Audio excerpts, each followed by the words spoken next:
अम्मा को कौन रखेगा। उसने फूली सांसों के साथ बमुश्किल अपने वजूद को घसीटते हुए बरामदे में धरी कुर्सी पर घिराया।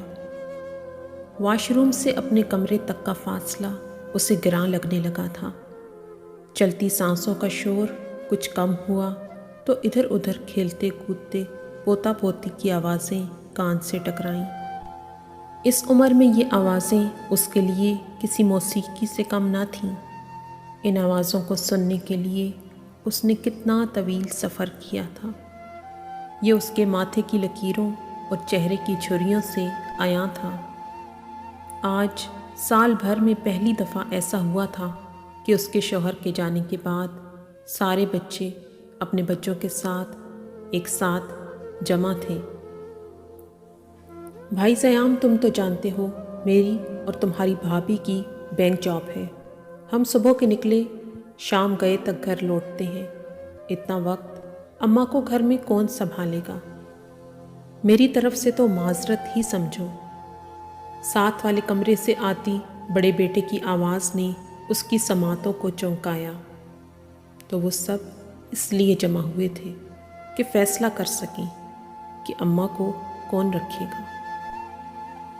और मैं, सलमान भाई, आप तो जानते हैं कि मैं तो रहता ही ससुराल में हूँ। वो मुझे बड़ी मुश्किल से बर्दाश्त करते हैं। अम्मा को कैसे सहेंगे। बड़े भाई को हाथ झाड़ता देखकर मंझला बेटा भी एक तरफ हो गया। देखा, इसी दिन के लिए मैं तुम्हें घर दमादी से मना करता था। अपना कमाते तो आज अपनी मर्जी तो कर सकते थे। मंझले की बात पर बड़े बेटे ने लताड़ना चाहा। हाँ तो आप तो भाई अपना कमाते हैं, आप कर लीजिए ना अपनी मर्जी। मंझले ने लिहाज बलाए ताक रखते हुए आईना दिखाया। जूं जूं बहस बढ़ती जाती थी, लहजों की तलखी में भी इजाफा होता जाता था। चंद मिनटों की बहस के बाद ये हवीदा हुआ कि वो एहतराम जो इन भाइयों में मौजूद था वो महज एक हवाई लिहाज था जो अब उड़न छू हो चुका था।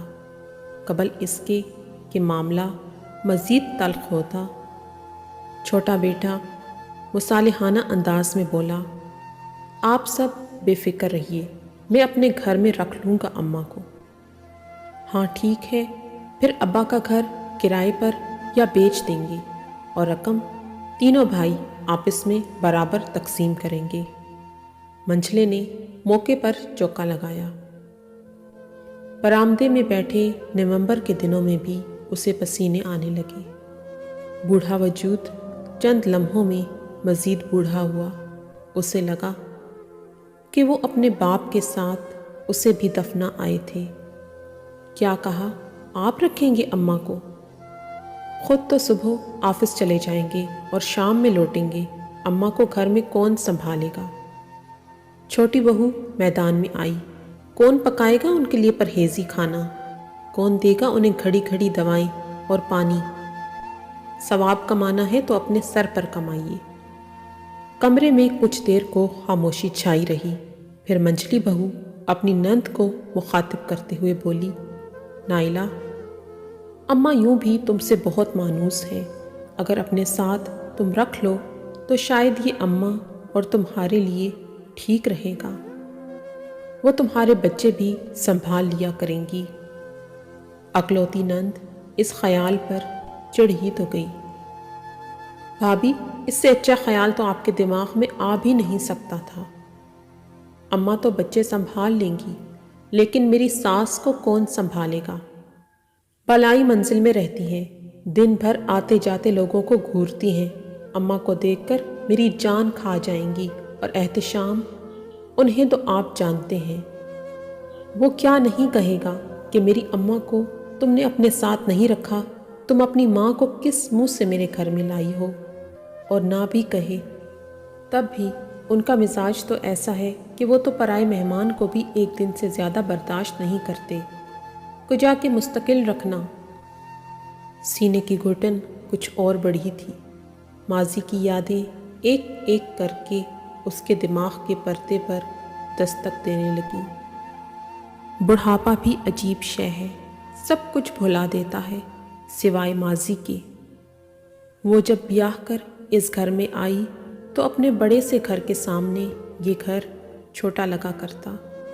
وہ ذرا سی بات پر ضد کرنے والی، بات بات پر ناک منہ چڑھانے والی نے کس خوش دلی سے اپنے میاں کے چھوٹے سے گھر میں خود کو ایڈجسٹ کیا تھا۔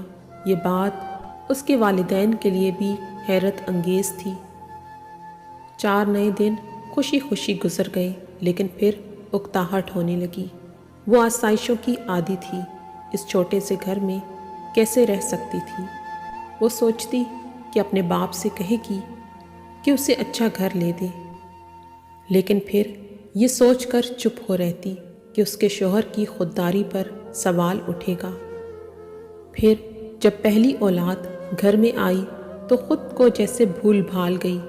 اس کے لیے سب کچھ وہی تھا۔ شوہر خوددار تھا، لیکن احساس چھو کر نہ گزرا تھا۔ اولاد کی خوشی میں وہ اس عیب پر بھی آنکھیں موند گئی۔ دن مہینے سال پر لگا کر اڑ گئے۔ 3 بیٹے اور 1 بیٹی، اس کی یہی کل کائنات تھے۔ وہ انہی تینوں میں گم تھی کہ ایک یتیم رشتہ دار بچی نے اس کی ممتا کو جگایا۔ ہاں، وہ 1.5 سال کی بچی اس کی واحد اچھائی تھی، جس سے اس نے بھرپور محنت اور محبت سے پالا تو تھا، لیکن کوئی امید نہیں رکھی تھی، کوئی ایسی امید جو والدین کو اولاد سے ہوتی ہے۔ وہ چوزے کی جان جیسی بچی اس کے بچوں میں کھیل کود کر کب بڑی ہوئی اسے اندازہ نہ ہوا۔ چھوٹی پھپھو آئی ہیں، اس کے پوتے نے اطلاع دی۔ ایک امید نے سر اٹھایا، لیکن نا امیدی نے آنکھیں دکھائیں۔ جب اپنی اولاد نہ رکھ سکی تو وہ کیوں رکھے گی؟ سارا ہے، سبحان کے ساتھ آئی ہوگی۔ ابا چلے گئے تو سوچ رہی ہوگی شاید اسے بھی وراثت سے کچھ مل جائے۔ یہ خود تو ایسی چالاک نہیں، ضرور میاں نے پٹی پڑھائی ہوگی۔ کانفرنس روم میں خود بدھ ہونے لگی۔ اماں، آپ یہاں کیوں بیٹھی ہیں؟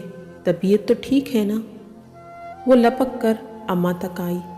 پورے 1 گھنٹے میں پہلی بار کسی نے اس کو محسوس کیا تھا۔ میں اور سبحان آئے ہیں آپ کو لینے۔ آپ یہاں کیسے رہیں گی اکیلی؟ میرے ساتھ چلیے نا۔ مجھے آپ بہت یاد آتی ہیں۔ یہاں بھی تو آپ اکیلی ہیں، وہاں میرے ساتھ رہیے۔ وہ والہانہ انداز میں لپٹ کر بولی۔ وہ جب اپنے گھر کو الوداع کہہ رہی تھی تب اس نے دیکھا، وہ جو اس کے بڑھاپے کی سامان راحت تھی، وہ اس کی اپنی نہیں پرائی اولاد تھی۔